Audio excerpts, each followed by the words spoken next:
हे बोलतात किती हा एक प्रश्न आहे. ठीक आहे, एकमेकाचा राजकीय विरोध असू शकतो. आम्ही आता विरोधात आहोत, पण आता मी एक कार्यकर्ता आहे, मी नरेंद्र मोदींच्या विषयी बोलणं चुकीचं आहे.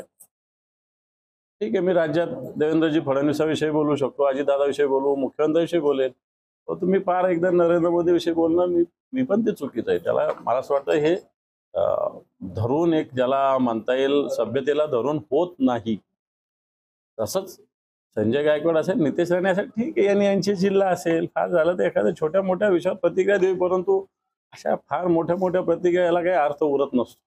आरक्षणावर शरद पवार यांनी आपली भूमिका स्पष्ट केली आहे. आरक्षणाला आमचा पाठिंबा आहे, जरांगेची आरक्षणाची मागणी योग्य आहे, मात्र इतरांचे विचार व्हावा असं शरद पवार बोलतायत.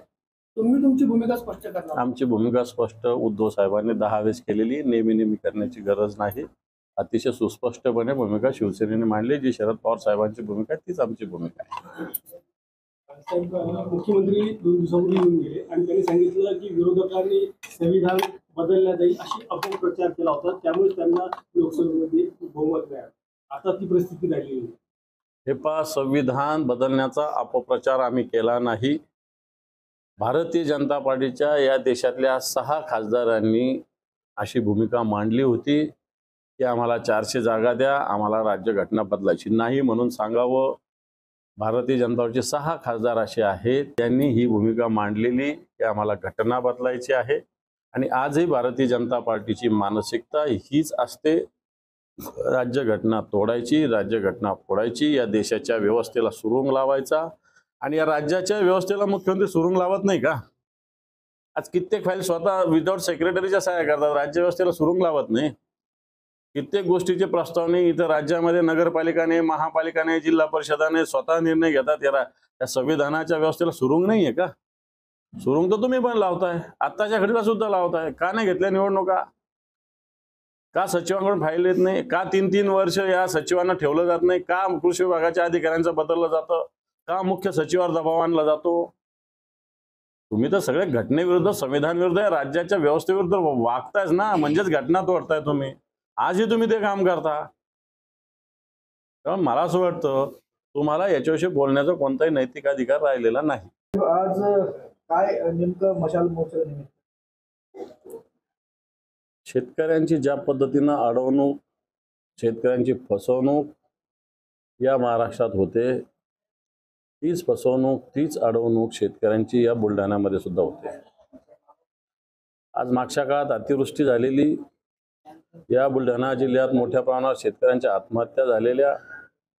आज या बुलढाण्यामध्ये कापूस असेल, सोयाबीन असेल, प्रचंड प्रमाणात उत्पन्न असून सुद्धा या शेतमालाला भाव नाही, अशा प्रकारची स्थिती आहे.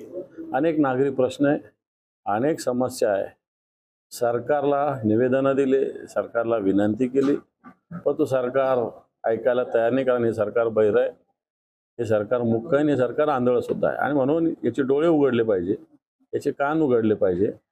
या हेतूनं शिवसेनेच्या बुलढाणा शाखेच्या वतीनं शिवसेना जिल्हा प्रमुख जालिंदरजी बुधवंत यांनी या मोर्चाचं आयोजन केलं आहे.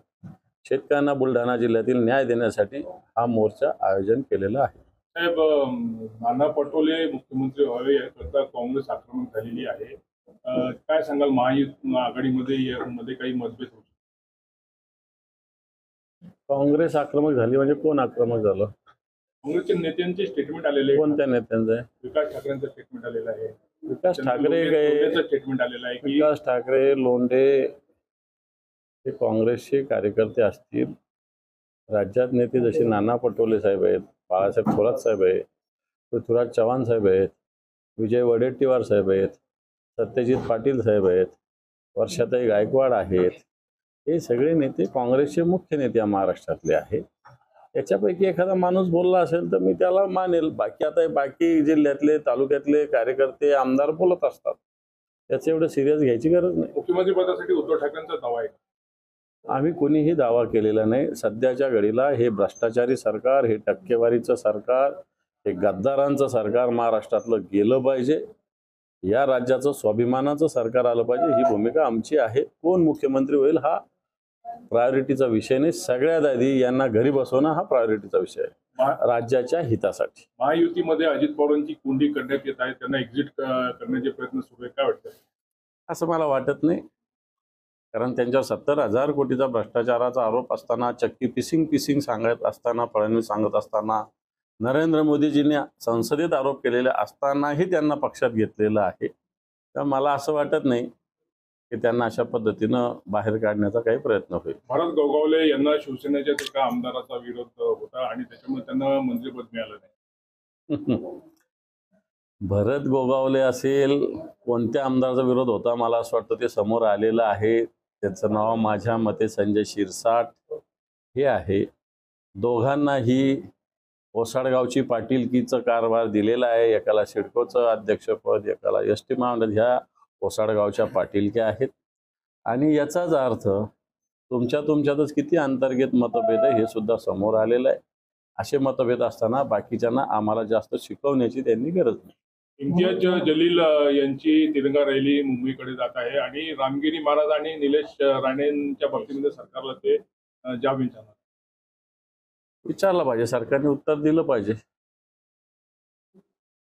मनोज जरांगे पाटील उपोषणाला बसलेला आहे. सरकार कुठेतरी उपोषण सोडवण्यास सरकारला यश येताना दिसत नाही. काय नेमकी भूमिका वाटते सरकारची? बस सरकार त्यांच्याशी खोटं बोलतंय.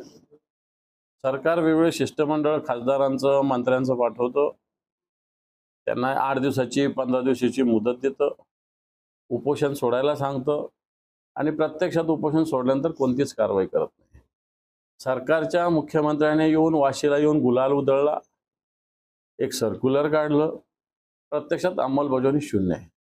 याचाच अर्थ सरकार फसवणूक करतंय, या उपोषणाची खिल्ली उडवतंय आणि सरकारला याचे परिणाम भोगावे लागतात. द्यायचा प्रश्न येत नाहीत. सगळे पक्ष एकत्रित चर्चा करतायत. येणाऱ्या 8 ते 10 दिवसामध्ये मला असं वाटतं ही चर्चा पूर्णत्वाकडे जाईल, अशा प्रकारची स्थिती आहे.